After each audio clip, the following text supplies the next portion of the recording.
যাও, আমার বান্দাদেরকে ঘোষণা দিয়ে দাও তারা যেন নবজাতক হইয়া গুনাহবিহীন বাড়িতে ফিরে। মজমা যখন শেষ হয় তখন আল্লাহ তাআলা ফেরেশতাদেরকে দিয়া ঘোষণা দেন, কুরআন ও হাদিসের মজমায় বসছিলা গুনাহ নিয়া, আমি আল্লাহ তোমার কৃত সব বদ আমলকে নেক দ্বারা ভরপুর করলাম। এখন নবজাতক শিশুর যেমন কোনো গুনাহ নাই, তোমারও কোনো গুনাহ নাই, এখন বাড়ি ফিরো গুনাহবিহীন। এই যে আমরা গুনাহবিহীন ফিরলাম, কিন্তু ফজরের নামাজটা কাজা করে আবার আমল নামায় গুনাহ লেখা শুরু করলাম। এ বয়ান দিয়ে আর কি লাভ হইব? হ্যাঁ, 1000 বছরের বয়ানকে যদি রে গোলাম এক পাল্লায় রাখা হয়, আর 4 রাকাত 2 রাকাত সুন্নত আর 2 রাকাত ফজরের নামাজকে যদি ভিন্ন আর এক পাল্লায় রাখা হয়, ওই ফজরের ফরজ 2 রাকাতের পাল্লা কিন্তু ভারী হয়ে যাবে। মকুন সুসুতি নামাজে পঞ্জে গানাগা ফাওয়াইলুল লিল মুসাল্লিন আল্লাযিনা। আল্লাহ তাআলা বলে, আফালা ইয়াজুরুনা ইলাল ইবিলি কাইফা খুলিকাত। আমি আপনাদের সামনে যে কোরআনে কারীমের আয়াত তেলাওয়াত করেছি, কুদরত সম্পর্কিত কিছু কথা দুনিয়ার এই প্রোপাগান্ডা নামক জিন্দেগিতে দেখা যায়। যেই বান্দাকে যত বেশি চিনবে, ওই বান্দাকে তত বেশি মানবে। আর যেই বান্দাকে যত বেশি চিনবে না, ওই বান্দা কিন্তু ওই বান্দাকে মানতেও চায় না। হাদিসের ভাষায় এক লম্বা হাদিস তিরমিজি শরীফের মধ্যে বলেন, নবীর সাহাবী বাজারে গেছেন একটা ওই গোলাম খরিদ করে আনার জন্য। গোলাম খরিদ করে নিয়ে আসছেন। আসার পরে বলছেন, ও আমার গোলাম, আমি হলাম তোমার মালিক। এখন তুমি মনিবের কাছে কোনো আবদার থাকলে বলতে পারো। ও আমার গোলাম, তুমি কি রকম খানা খাইতে চাও, কি রকম বিছনায় শুইতে চাও, কি রকম বস্ত্র পরিধান করতে চাও? গোলাম ডাক দিয়া বলে, রে ও আমার মনিব, আমি হলাম গোলাম আর আপনি হলেন আমার মনিব। গোলামের আবার মনিবের সামনে কিসের আবদার থাকতে পারে? মনিব আমাকে যেই রকম খানা খাওয়াইবে সেটাই তো খাওয়া লাগবে। মনিব আমাকে যেই রকম বস্ত্র পরিধান করাইবে সেটাই তো আমাকে পরা লাগবে। মনিব আমাকে যেই রকম বিছনায় শয়ন করাবে, ওই রকম বিছনায় তো আমাকে শোয়া লাগবে। গোলামের আবার কিসের আবদার হয়? মনিব যেই কাজে ব্যবহার করবে, গোলাম সেই কাজে ব্যবহার হবে। এই কথা মনিব শোনার পরে বলতেছেন, ও আমার গোলাম, তুমি আমার এমন ভাবে গোলামির পরিচয় দিলা, তোমার হালকা 2-1টা কথা শোনার পর আমার আসল মালিক আল্লাহ তাআলার কথা স্মরণ হয়ে গেছে। বলে, আমরা দুনিয়াতে যত মানুষ, সব মানুষেরাই তো গোলাম, আর আমাদের একজন মনিব আছেন, চিল্লাই বলে তার নাম। আরো জোরে বলেন, ইন্নাল্লাযীনা ক্বালু রাব্বুনাল্লাহু সুম্মা ইসতাকামু তাতানাজ্জালু আলাইহিমুল মালায়েকা। আল্লাহ তাআলা বলেন, এ গোলাম, যে যারা আমি আল্লাহকে আল্লাহ বলে স্বীকার করবা, আর এই আল্লাহ তাআলার ওয়াহদানিয়তের স্বীকৃতি প্রদানের উপর মৃত্যু পর্যন্ত অটল বিচল থাকবা, আমি আল্লাহ তাআলা ঘোষণা দিলাম, দুনিয়াতেও তোমার কোনো ভয় নাই, দুনিয়ার মধ্যেও তোমার কোনো পেরেশানি নাই, আখিরাতের মধ্যেও কোনো ভয় নাই, আখিরাতের মধ্যেও কোনো পেরেশানি নাই। মরার পরে এমন বিলাসিতার জান্নাত দান করব, যেই জান্নাত দেখা মাত্র জান্নাতি বান্দা তুমি বলবা আ'দাততু লিইবাদিয়াস সালিহিন মা লা আইনুন রাআত ওয়ালা উযুনুন সামিআত ওয়ালা খাতারা আলা কলবি বাশার ফালা তা'লামু নাফসুম মা উখফিয়া লাহুম মিন কুররাতি আ'য়ুনিন জাযাআম বিমা কানু ইয়া'লামুন। আল্লাহ তাআলা কিয়ামতের মাঠে ওই জান্নাতি বান্দাদেরকে বলবেন, এরে বান্দা তুই যে আমি আল্লাহ তাআলার ওই একত্ববাদের স্বীকৃতি প্রদানের কারণে আমি আল্লাহ যে তোকে জান্নাতের ওয়াদা করেছিলাম, সেই জান্নাত কি পেয়েছো নাকি? জান্নাতি বলবে আল্লাহ পেয়েছি। বলে জান্নাতের বিবরণ দাও। তখন ওই জান্নাতি গোলামেরা বলবে আ'দাততু লিইবাদিয়াস সালিহিন। বলে এইরকম জান্নাত দুনিয়াতে থাকাকালীন এই নাপাক চক্ষু দিয়া কোনোদিন দেখলাম না, কান দিয়া কোনোদিন শুনলাম না, এইরকম অন্তর দিয়া কোনোদিন এই জান্নাতের কল্পনা জল্পনাও করলাম না। ও আল্লাহ এমন এক জান্নাত দান করেছেন, বলে ওই জান্নাতি বান্দাগুলা যখন জান্নাতে ঢুকবে সাথে সাথে তাদের চক্ষু শীতল হয়ে সবাই আল্লাহ তাআলাকে দেখার জন্য পাগল পারা হয়ে যাবে। আল্লাহ তাআলা বলবে, ও জান্নাতি আমার গোলাম, যা আমি আল্লাহ তোমার সাথে ওয়াদা করেছিলাম পাইছনি? বলে আল্লাহ সব পেয়েছি। কিন্তু আল্লাহ জান্নাত যদি এত সুন্দর হয়, না জানি জান্নাতের মালিক আপনি আল্লাহ কত সুন্দর। ও আল্লাহ দুনিয়ার সব কিছু তো পাইলাম, জান্নাতও পাইলাম, কিন্তু আল্লাহ তোমার আওয়াজ যদি এত সুন্দর হয়, না জানি তোমার গঠন কত সুন্দর, না জানি তোমার সেই কুদরতি চেহারা কত সুন্দর। ও আল্লাহ এখন সব কিছু পাওয়ার পরেও আল্লাহ আপনাকে একটু দেখতে মনে চায়। আল্লাহ তাআলা ওই ফেরেশতাদেরকে বলবেন, ও আমার ফেরেশতা, জান্নাতি বান্দার আমার মাঝখানে যে 70,000 নূরের পর্দা আছে, বাধার প্রাচীন আছে, এগুলাকে একটা একটা সরাও। আর আজকে আমি স্পেশাল জান্নাতীদের সাথে মুলাকাত করব। আ'মাল সে বনতি है ये जन्नत भी जहन्नम, आमाल से बनती है ये जन्नत भी जहन्नम, ये खाक फितरत में न नारी है न नूरी, ये खाक फितरत में न नारी है न नूरी, इखलास की आमाल ये जन्नत की हमरा, परहज़ की मक़ासिद है जो तक़वा से हासिल मान, परहज़ की मक़ासिद है जो तक़वा से हासिल मान, बेग़ैर जो आमाल हो इखलास व तक़वा, बेग़ैर जो आमाल हो इखलास व तक़वा, बर्बाद तेरे जिंदगी आए होश नजर मान, बर्बाद तेरे जिंदगी आए होश नजर मान। আমার আল্লাহ তাআলা ফেরেশতাদেরকে বলবেন, ও আমার ফেরেশতা, আমার জান্নাতি বান্দাদের সাথে আমি স্পেশাল মুলাকাত করব। জান্নাতি বান্দারা যখন আমার আল্লাহ তাআলার কুদরতি একটু নূরের ঝলক দেখার সাথে সাথে বেহুশ হয়ে যাবে। আল্লাহ তাআলা বলবেন, ও জান্নাতীরা উঠে যাও, একটু হালকা নূর দেওয়ার কারণেই যদি পাগল পারা হয়ে যাও, সরাসরিতে এখনো আমার অরিজিনাল যে ঘটনা আছে সেটা তো আমি এখনো দেখাইলাম না। তুর পাহাড়ে মূসা নবী আল্লাহ তাআলার সাথে কথা বলেন, গায়রে জি জারইন। আল্লাহ তাআলা মূসা নবীকে ডাক দিয়া বলে, ওরে মূসা, যেই উপত্যকায় যে স্থানে তুমি আসলা, এই স্থানটা বড় পবিত্র, বড় পাক ও পবিত্র। সুতরাং তোমার পায়ে যে জুতা চাপ্পলকে খুলে নাও।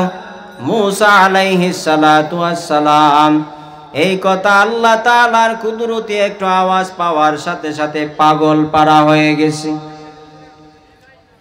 আল্লাহ তাআলাকে ডাক দিয়া বলছেন, ও আল্লাহ, একটু তোমাকে দেখতে মনে চায়।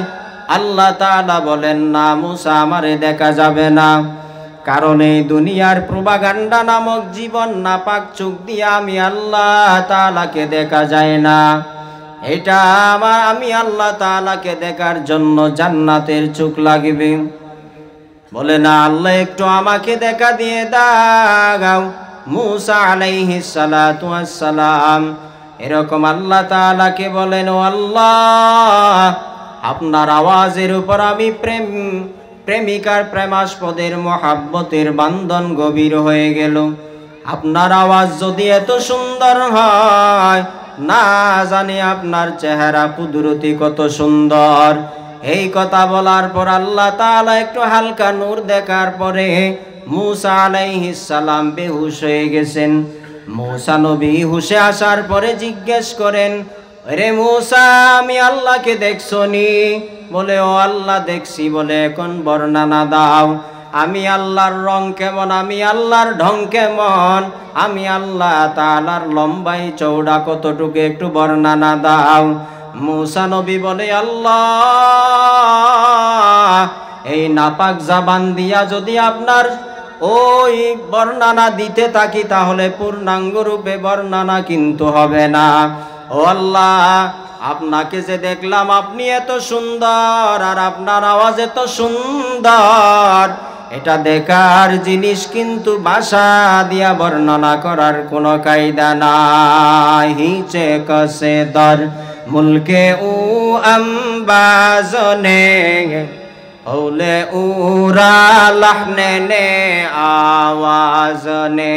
হিচে কসে দর মুলকে উ আম্বাজনে औले ऊरा लहने ने आवाज ने।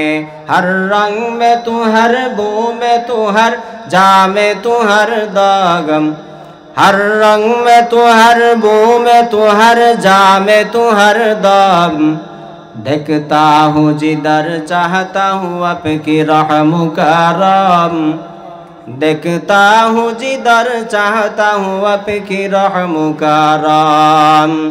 तू दिल में जो आता है समझ में नहीं आता, बस जान लिया मैं तेरे पहचानो यही है, बस जान लिया मैं तेरे पहचानो यही है। আল্লাহর ওলি ডাক দিয়া বলেন যে, আল্লাহ, আপনাকে দেখছি, আপনার রং কেমন, ঢং কেমন, এগুলা ভাষা দিয়া বর্ণনার কোনো কায়দা নাই, কোনো সুযোগ নাই। যদি আপনার বর্ণনা দিই তাহলে পূর্ণাঙ্গ রূপে আদায় হবে না। রসুল আরবিকে একজন দেখছেন সাহাবী, তো ওনাকে জিজ্ঞেস করা হয়েছে, রসুলকে যে দেখলা, রসুলের বিবরণ দাও, রসুলের সৌন্দর্যতার বর্ণনা দাও। তো উনি তার কবিতার ভাষায় বলছিলেন, আমার এই নাপাক জবান দিয়া যদি রহমতুল্লিল আলামিনের গুণগানের বিবরণ দিই তাহলে পূর্ণাঙ্গ রূপে সুনাম আদায় হবে না, আরো বরং সে বদনাম হবে। কারণ মানুষ যত বড় তার স্তর মানজিল তত বড় হয়ে যায়। এজন্য আল্লাহ তাআলা বলেন, আফালা ইয়াজুরুনা ইলাল ইবিলি কাইফা খুলিকাত। দুনিয়ার এই জমিনের মধ্যে বান্দা যে যাকে চিনবে সেই বান্দা ওই বান্দাকে মানতে ইচ্ছা করে। উস্তাদ ছাত্র উস্তাদকে চেনার কারণে ওই উস্তাদকে কিন্তু মানতে ইচ্ছা করে, মানে এমন মানা মানে জীবন থেকেও বেশি মানে। মা বাবার সামনে অন্যায় করে না সন্তান, বলে মা বাবার ভয় সন্তানের অন্তরের মধ্যে আসে।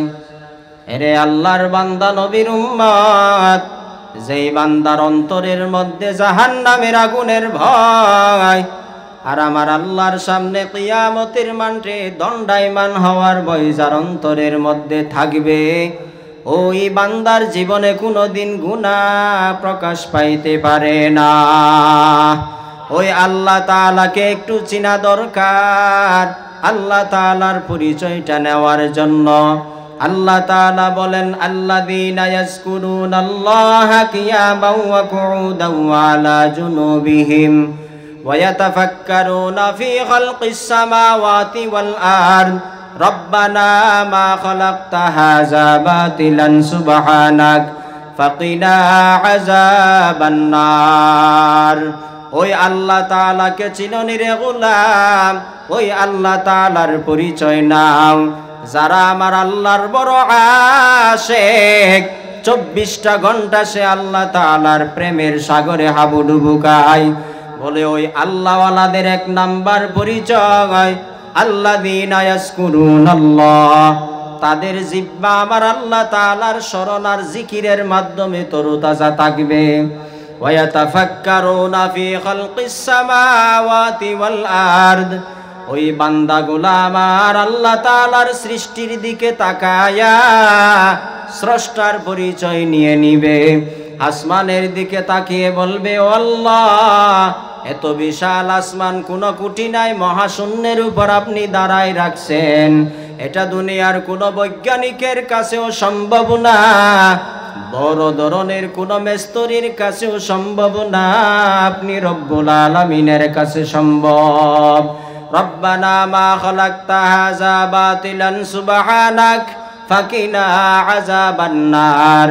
বলে যারা আমার আল্লাহ তাআলার প্রেমের সাগরে হাবুডুবু খায়, ওই বান্দাগুলা সৃষ্টির দিকে তাকিয়ে স্রষ্টার পরিচয় নেয়। এজন্য আল্লামা সিররে সাখতি রাহমাতুল্লাহি আলাইহি বলে, এরে নবীর উম্মতের দল, আল্লাহ তাআলার অস্তিত্ব নিয়ে গবেষণা করলে ঈমানের খতরা হবে, নাস্তিক মুরতাদ হয়ে যাইবা। আল্লাহ তাআলার পরিচয়টা যদি বান্দা তুমি নিতে চাও, তাহলে আল্লাহ তাআলার সৃষ্টির উপর গবেষণা করে নাও। মান আরাফা নাফসাহু ফাকাদ আরাফা রাব্বা। সিররে সাখতি রাহমাতুল্লাহি আলাইহি ওয়ালিকুল সম্রাট আল্লাহর ওলি ডাক দিয়া বলে, রে ও গোলাম, আমার আল্লাহ তাআলাকে যদি চিনতে চাও, তাহলে তুমি নিজেকে নিজে আসল পরিচয় তুমি চিনে নাও। আজকে আমি কেমনে নিজের পরিচয় দি? বলে আমি বড় বক্তা সাহেব, আমি বড় হুজুর, আমি বড় খতিব, আমি বড় ইমাম, আমার মতো মাওলানা দুনিয়াতে কেউ নাই। আস্তাগফিরুল্লাহ। এটাই হলো আমার নকল পরিচয়। আমার আসল পরিচয় হলো আমি আল্লাহর বান্দা, আমি গোলাম, আল্লাহ তাআলাই হলেন আমার মনিব। এটাই হলো আমার আসল পরিচয়। মিনহা খালাকনাকুম ওয়া ফিহা নুঈদুকুম ওয়া মিনহা নুখরিজুকুম তারাতান উখরা। এরে বান্দা, কি নিয়ে অহংকারী করো রে ভাই? টাকার অহংকারে তোমার ওই টাকা কারুনের কাছেও ছিল, নমরুদের কাছেও ছিল। নমরুদের কিন্তু টাকায় জাহান্নামের আগুন থেকে বাঁচাইতে পারবে না। কারণকে টাকার কারণে কিন্তু জাহান্নামের আগুনে বাঁচাইতে পারবে না। ওই টাকায় তাকে বাঁচাইতে পারবে না রে গোলাম। ওই টাকায় কিন্তু কারণ কেউ বাঁচাইবে না, ফেরাউন কেউ বাঁচাইবে না, সাদ্দাত কেউ বাঁচাইবে না। এত বড় গাদ্দার সাদ্দাত, সে নিজে একটা দুনিয়ার জমিনে জান্নাত বানিয়েছে। তার দলবল নিয়ে জান্নাত উদ্বোধনের জন্য বাহনের উপর সাওয়ার হয়ে যাইতেছেন। হঠাৎ করে কিছু দূর যাইতে না যাইতে এক জীর্ণ শীর্ণ বুড়া মানুষের সাথে সাক্ষাৎ। বলে, রে ও মিস্টার সাদ্দাত, কোথায় যাও? বলে, তোমার সাথে তো কথা বেশি বলার টাইম নাই, আমি আমার জান্নাত উদ্বোধনের ব্যস্ততায় আছি। তখন ওই জীর্ণ শীর্ণ বুড়া মানুষ ডাক দিয়া বলে, রে সাদ্দাত, আমার কথা শুনবা না? শুনতে আমি কিন্তু বাধ্য করব। এক পর্যায়ে যখন নাকি তার বাহনের উপর সাওয়ার দম্ভ অহংকারী করে জান্নাত উদ্বোধন করবে ভাব, এইরকম ভাবে ওই জীর্ণ শীর্ণ বুড়া মানুষ দেখতে বড় বেশি ভালো দেখায় না। সামনে গিয়া বলে, রে ও সাদ্দাত, আমাকে চিননি? বলে, না, চিনি না। আমি হলাম আল্লাহ তাআলার পক্ষ থেকে প্রেরিত হওয়া আজরাইল। তো কেন আসলা? বলে, আমাকে জন্য পাঠানো হয়েছে তোমার জান কবজা করার জন্য। সাদ্দাত কান্না জড়িত আওয়াজ দিয়া বলে, রে ও ভাই আজরাইল, এই মুহূর্তে আমাকে একটু জান কবজ করিয়েন না, খানিকটা সময় পরে করেন। বলে না না, ফাইদা জাজালুহুম লা ইস্তাখিরুনা সাআতাও ওয়া লা ইস্তাকদিমুন। আমার আল্লাহ তাআলা যেই সময় যেই জায়গায় যার উপর হুকুম যেভাবেই করবে, ওই জায়গায় ওই রকম ওই সময়ে ওই বান্দার জান কবজ করা হবে। এক সেকেন্ড আগেও হবে না, পিছনেও হবে না, এক সময় আগেও হবে না, পিছনেও হবে না। এই মুহূর্তে আমার আল্লাহ তাআলা তোমার জান কবজ করার জন্য হুকুম করেছেন। সাথে সাথে আজরাইল আলাইহিস সালাম ওই সাদ্দাত জান্নাত উদ্বোধন করবে বাপ। ওই সাদ্দাতের জান কবজ করার পরে তার সাওয়ারি থেকে গাধার মতো হয়ে পড়ে গেছে। এজন্য আল্লাহর বান্দা, অহংকারী করার কিচ্ছু নাই, দম্ভ করার কিচ্ছু নাই। যত মানুষ আগেকার প্রাচীন যুগে যারা অহংকারী করেছে, কেউ কিন্তু টিকতে পারে নাই। হেরে বান্দা, তুমি তোমার আসল পরিচয় নিয়ে তুমি নিজের সামনে পরিচয় দাও। আমার পীর মুর্শেদ বলে, রে গোলাম, কি নিয়ে অহংকারী করো রে ভাই? তোমার ওই পেটের ভিতরে দুইটা নাপাক থলে নিয়ে তুমি দুনিয়ার জমিনে হাঁটা চলা করো। বলে একটা হলো নাপাক প্রস্রাবের থলে, আর একটা হলো ওই রকম মলের থলে। দুই নাপাকির তলে নিয়ে বান্দা তুমি দুনিয়ার জমিনে চলাফেরা করো। তো অহংকার কিসের রে ভাই? অহংকারীটা ছেড়ে দাও। আল্লাহ তাআলা বলে, মিনহা খালাকনাকুম ওয়া ফিহা নুঈদুকুম ওয়া মিনহা নুখরিজুকুম তারাতান উখরা। এই কোরআনের আয়াত একদিক থেকে কোরআনের আয়াত, আরেক দিক থেকে এটা দোয়া। মৃত ব্যক্তি যখন মারা যায়, কবরস্থ করার সময় তাকে দোয়া পড়তে পড়তে কবরস্থ করা হয়, মাটি চাপা দেওয়া হয়। বলে, তোমাদেরকে সৃষ্টি করা হয়েছে। এরা কথা বলে কেন ভাই? তোমাদেরকে সৃষ্টি করা হয়েছে মাটির থেকে, মাটির মানুষ, মাটির মতো নরম হয়ে যাও। এরে বান্দা, মুফাসসিরিনে কেরাম বলেন, মাটির থেকে সৃষ্টি করলাম আমি আল্লাহ, কিন্তু মাটির মানুষ তুমি হলা শ্রেষ্ঠ। নূরের তৈরি শ্রেষ্ঠ না মাটির তৈরি শ্রেষ্ঠ? বলে, নূরের তৈরি শ্রেষ্ঠ না কেন? আল্লাহ তাআলা মানুষকে গুনাহ করার মতো পাওয়ার দান করছেন, সওয়াব নেকের আমল করার মতো পাওয়ার দান করছেন, কিন্তু নূরের তৈরি ফিরিস্তা তাদেরকে শুধু নেকের আমল করার পাওয়ার দান করেছেন। গুনাহ কাকে বলে চিনেও না। এজন্য নবী মুহাম্মদুর রাসূলুল্লাহ সাল্লাল্লাহু আলাইহি ওয়াসাল্লাম বলেন, এরে নবীর উম্মতের দল, আমি আল্লাহ তাআলার কাছে ওই বান্দায় বড় পছন্দনীয়, যেই বান্দার জীবনে হাজারো লক্ষ কোটি সহস্র বিলিয়ন ট্রিলিয়ন গুনার বোঝা বহন করে। আমি আল্লাহ তাআলার সামনে দাঁড়ায়া ভিক্ষুকের মতো দুটো হাত উত্তোলন করে অশ্রু প্রবাহিত করে আমি আল্লাহর কাছে গুনাহের উপর নিজে নিজে নরম হয়ে যায়, নিজের ভুলের উপর নিজে স্বীকৃতি প্রদান করে আর বলে, ও আল্লাহ, আমি জাহান্নামের নিমজ্জিত লাকড়ি হয়ে গেলাম, আমার জীবনে নেকের আমল বলতে কিচ্ছু নাই।